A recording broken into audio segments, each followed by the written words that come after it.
Hello friends, finally I'm making the review comparing the Explorer with the Ranger, the Alpinist and the Summiteer as a watch by itself, not considering only the adventure or exploring aspect of the watches. A watch alone. There is going to be a surprise at the end of the video because I'm going to sell two of the watches. I am keeping two of them. You can make your guesses now before you watch the rest of the video, and you can tell what you think about my decision after the video has ended. Well, thank you very much. Now let's go with the comparison.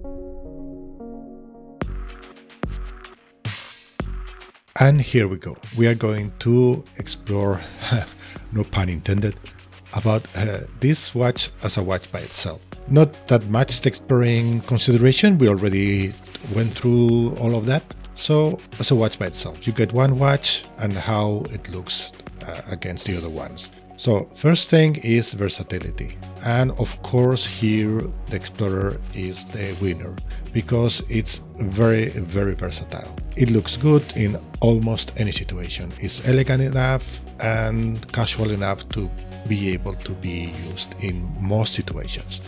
It doesn't get a 10 because, as you know, and here is some of the reflection of the previous comparison, it's not the best watch to be used in exploring situations, but that's one of the things. And of course, if you go to a rough area of a city, maybe it's not the best thing to carry with you because it can call the attention of unwanted people, like somebody who wants to steal the watch. So it's versatile to an extent.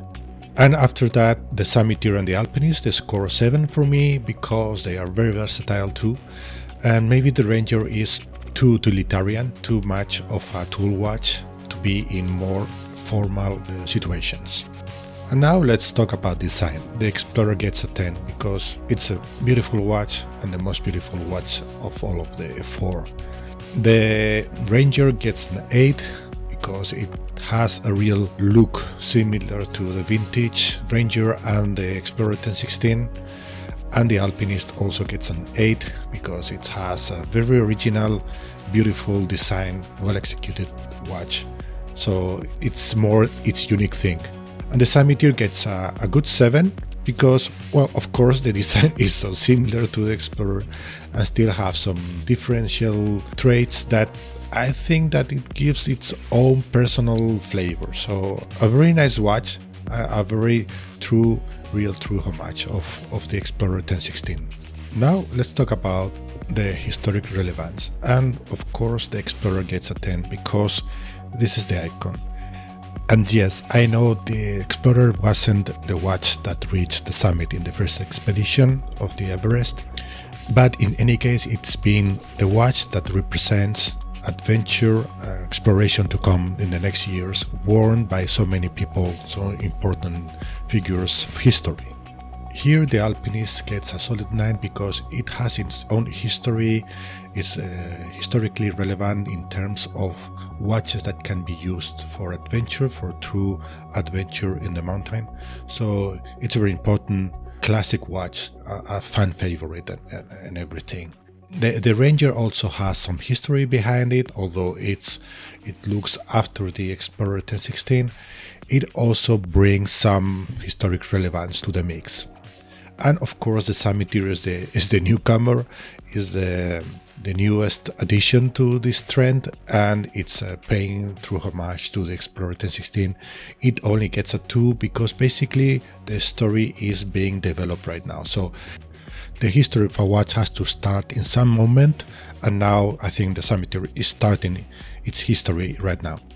Now, brand recognition, of course, you knew that Explorer gets a 10 because, well, it's a Rolex.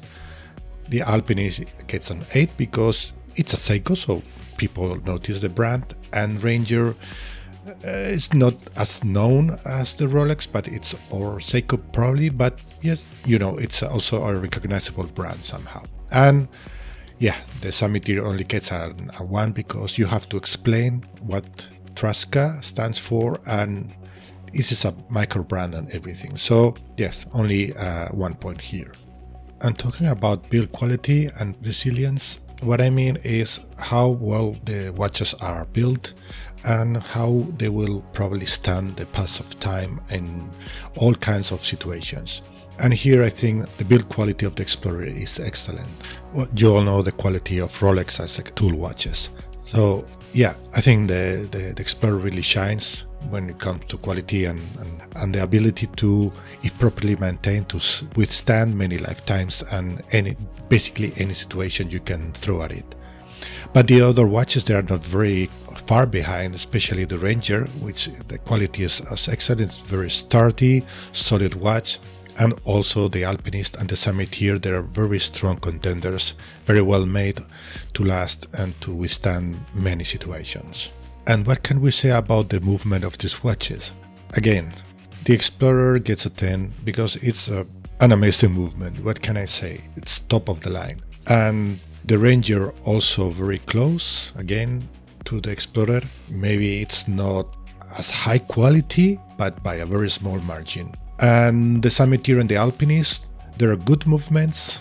I think both of them are very good movements. I have a lot of good experiences with the Miyota. The movement of the Alpinist is running very well too. But maybe they are not that top of the line, of course. But they are also easier to maintain and to swap in case that you need to simply change the movement. But yes, the movements both of the Explorer and the Ranger, they will withstand many lifetimes if you take good care of them, and they're very strong, very resistant. Now the next category is finishing. And I know this is getting a little bit ridiculous, but yes, the finishing of the Explorer is simply amazing. There is no comparison between the Explorer and the other watches. Yes, the Ranger is very close, it's a well-finished watch, but maybe it's a little bit too toolish somehow. That's why I subtract 1 point. But the Explorer is amazing. If you take a close look of the watch, you're going to be amazed by the quality of how detailed, the amount of care put in this watch. It's simply out of this world. Still, the Summiteer and the Alpinist gets a solid 7 because I think the finish of these watches is also very good, but not as good as the other way more expensive watches.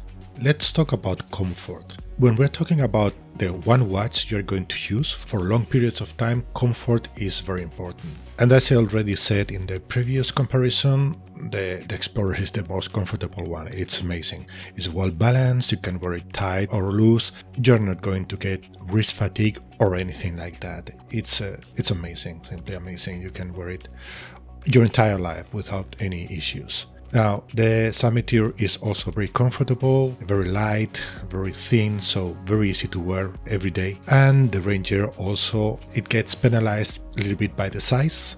It's a little bit too heavy, for me at least, but still very comfortable thanks to the on-the-fly adjustment clasp of the bracelet. I find the Alpinist a little bit less comfortable to wear, as I said in the previous comparison, and that is the reason it gets a 6. It's good enough and you can wear it for long periods of time, but it's not as comfortable as the other ones by a fair margin.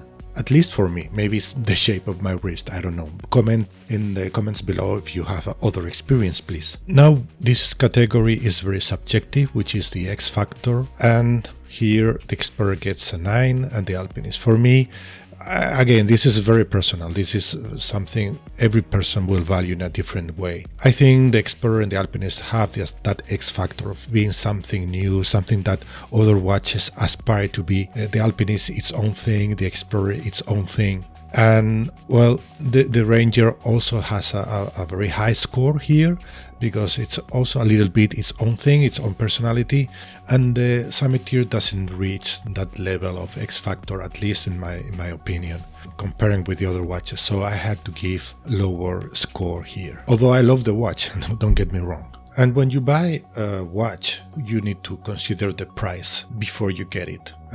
This is important, I will tell you later. So before you get any of these watches, of course, the Explorer is the most expensive ones, then the Ranger, and that makes the score lower on those watches. The Alpinist is more affordable, although not easy to get lately. And the Summiteer is the most affordable ones and somehow easier to get. That is the way that I see the score here. The Summiteer gets a 10.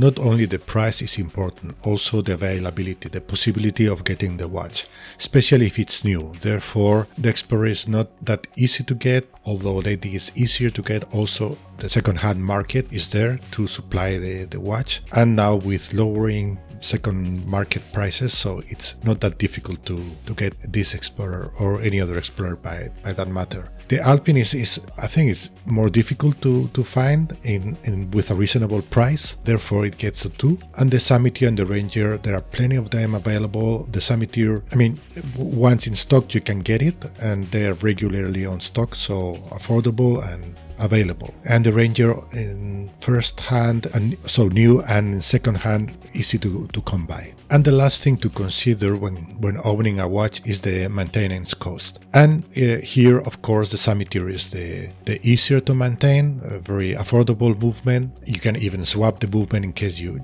have to or you want to. Not that expensive. The Alpinist is also very easy to maintain, a very well-known movement. And then we can talk about the Explorer and the Ranger. Both movements are more expensive to maintain because they are in-house movements, but on the other hand, they are very reliable for a long time.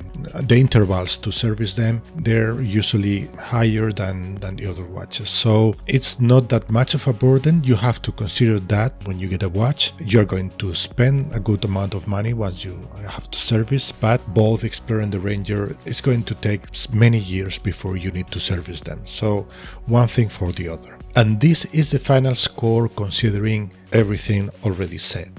As you can see, the Explorer is by its own the best watch. Again, in my opinion. You might disagree. You have all the right to disagree, and please leave your comments below. Second comes the Ranger, because it's a very solid watch and recognizable, so it's a very good middle ground with when we talk about having one watch that can do almost anything that you need, and it's going to last also a lifetime. Then the Alpinist, which is an icon by itself.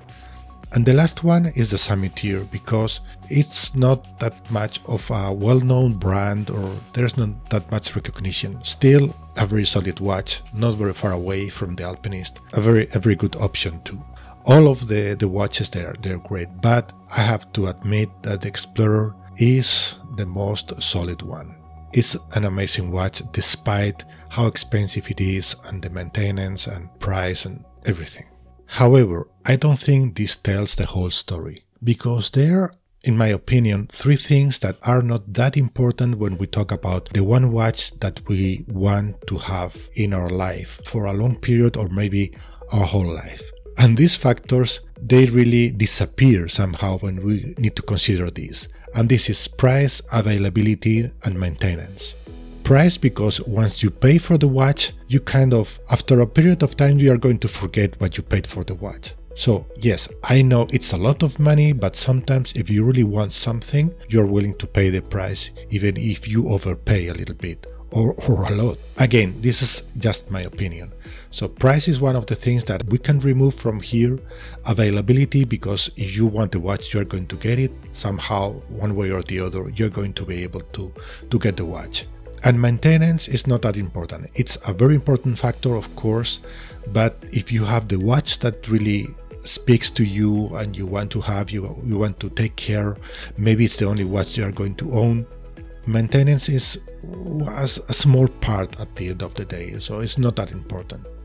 Now we're going to make this exercise and remove these 3 considerations. And here is where you see how the Explorer really excels. It gets an 88 and it's so far away from the other watches that you can tell why the Explorer is such a special watch. But if the price is way too high for you, by no means don't get it. You can be very happy with the Ranger or the Alpinist, and yes, even with the Summiteer. The Summiteer is a very humble watch. It gets the lowest point as a watch, but as you remember, as an exploring and adventure watch, it got a very high punctuation. All of the watches are amazing. All of the watches are great. I think the Explorer wins because of the quality and the history and everything around it. It's a mystical figure somehow that you can achieve and can be for you all your life. But so can be the Ranger and the Alpinist. And yes, you can make your own adventure with the Summiteer.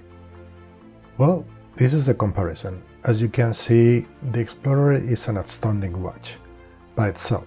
So good despite the shortcomings and the things that could be improved. But that's the thing about watches, no watch is perfect. Which are the watches that are leaving my collection? One is the Ranger and the other one is the Alpinist. Both watches are leaving. I am keeping the Explorer and the Summiteer.